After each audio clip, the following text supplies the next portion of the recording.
This is your voice. The elections are over. Well, not entirely, as we still await the court's decision on petitions presented to them.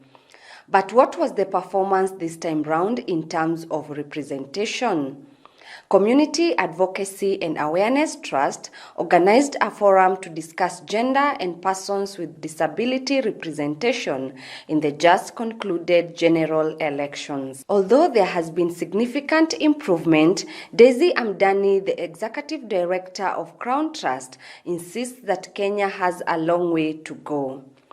Today's meeting was a dialogue really to reflect on how women performed in the just concluded elections. So there's been a lot of excitement. People are talking about how, hey, wamama, wametoboa and everything. But, we wanted people to realize that we are still very, very far from what the Constitution envisions. You know that we have been clamoring for the 2/3 gender principle, for the full implementation. And we were even excited because in 2017, Katiba Institute had gotten a court order compelling IEBC to ensure that political parties meet that 2/3 gender principle. Wanjiku Thega, who was contesting for a member of County Assembly seat in Kiambu County, Theta Ward, was one of the many women who tried to give it a shot this time round. Just like any other women, she faced her fair share of challenges while trying to convince the people in her community that she could be the leader they deserve. Also other cons running as a young woman, especially being unmarried, there were community sects that I wasn't able to really access, like the Council of Elders. Traditionally, as a young woman, you are not able to speak for yourself, but you need a man to speak on your behalf. I've also gone through both online and physical harassment. In her third attempt, Alice Kureya ran for the senator seat in Marsabit County, something that she says was received with shock and a bit of resistance. There was quite a bit of hostility, first from my male competitors. They felt that you're encroaching in their space. And then the community was also a bit surprised that a woman would run for a seat that has always been identified with a man. Then they would ask you if you're intelligent enough. Are women intelligent enough to lead the community? Can women defend the community from their enemies? Can they provide security? Can they, for example, support the community to return stolen livestock? Or can they defend the community from people come to attack them? So those kind of questions. And then they would also bring up the reproductive role for the woman. For example, what happens if you are breastfeeding? What happens if you get pregnant? Will you still be able to lead the community? Those kind of questions.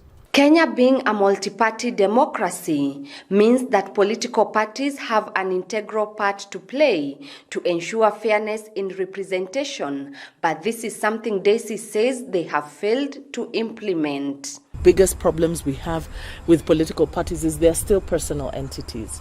So individuals are calling the shots. They're not institutions of governance. They are special purpose vehicles owned by people, individuals who call shots. And I think that's very unfair, especially when you consider that they are being paid by the public purse.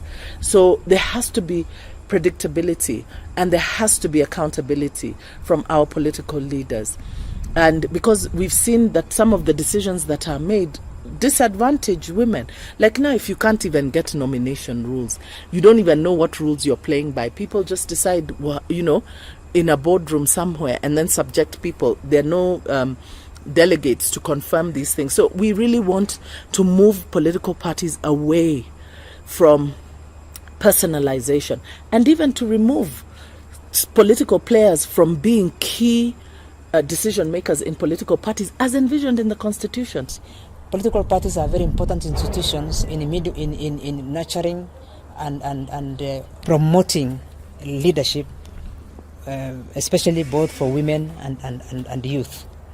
But if you look at that space, youth and women are missing in that space. So, but if you look at the process of nominating these disadvantaged groups in political parties, It is actually a process that goes with the nepotism, favoritism, and certain corrupt practices. So people who are nominated are not usually, in many cases, are not the deserving ones, but people who take advantage of that process. To increase both genders in our assembly, we need intentional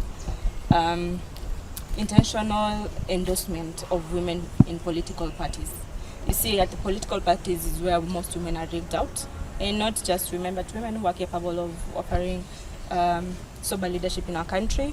And with just intentional endorsement of women, we can go far, because party politics is what matters in Kenya. Although the elections are not a walk in the park for women, they have promised not to give up and will start preparing for the next general elections as early as possible. So are you going to be in the ballot again in 2027? I am hopeful, and I'm hopeful maybe for a different seat. And that means critical strategizing beginning now.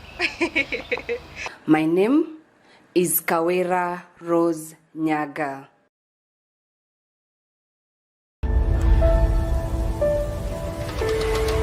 This is your voice.